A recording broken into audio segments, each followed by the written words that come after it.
Switching now to our second midday forum, and joining us is Dr. Aaron Robinson with CHI Health St. Elizabeth. And today we're going to be talking about eustachian tube dysfunction. Tell us a little bit about this. Well, eustachian tube dysfunction is a disease that affects about 1 to 2% of the population. It's characterized by pressure, fullness, ringing, basically a feeling of pressure in the ears like you'd have if you were up at elevation or up in the airplane. That doesn't go away. There you go. So the ears kind of pop for most people when you're in an airplane, but you come back down, plane lands, and you just feel... Yeah. Some people suffer with this where they have pressure in their ears for years and years and it won't go away despite medical treatment. And so what are some options, or what is somebody to do if they have eustachian tube dysfunction?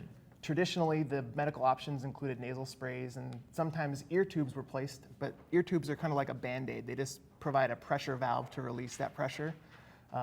Recently, a new development was approved by the FDA called a balloon dilation of the eustachian tube. And so essentially what we do is we put a camera in the nose and we put a balloon up the eustachian tube where it opens in the back of the nose and blow that balloon up to dilate that tube so that it works better. So instead of putting a Band-Aid on the problem, we actually fix the problem by opening up that tube. And so by doing that treatment, is it kind of like a permanent fix, or do you have to go several times? Yeah, that's the idea, is that it's a permanent fix. We don't know for certain because this is a new procedure. It's been around for about 3 or 4 years, but recently was FDA approved for use. And currently I'm the only one in the state that's doing the procedure. And oh, look at that. A lot of people have been getting a lot of benefit from it. So. And is there a way to determine if we do have eustachian tube dysfunction? Like maybe, you know, it's the altitude that could be making us feel the ringing in the ears or feel kind of congested. Is there like a certain way to know for sure? The best way is to come get evaluated. Looking in the ears is a key.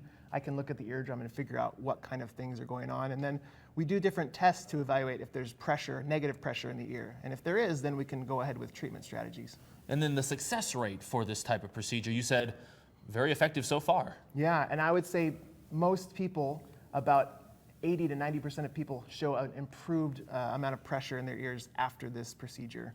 They've done a lot of clinical trials, and there's a lot of numbers floating around that you could read, but in essence, the people get a lot of relief, much more than any other procedure that we have available. And then lastly, is there anything else you want the viewers at home to know about eustachian tube dysfunction? Well, I'm sure a lot of people have it, and if you do and you'd like to talk about it, please give ENT Nebraska a call. Our number's 402-484-5500, and we're happy to see you. And it's always nice to know that there is help that can help us with our issues. Absolutely. There you go. Well, thank you for that. Thank you.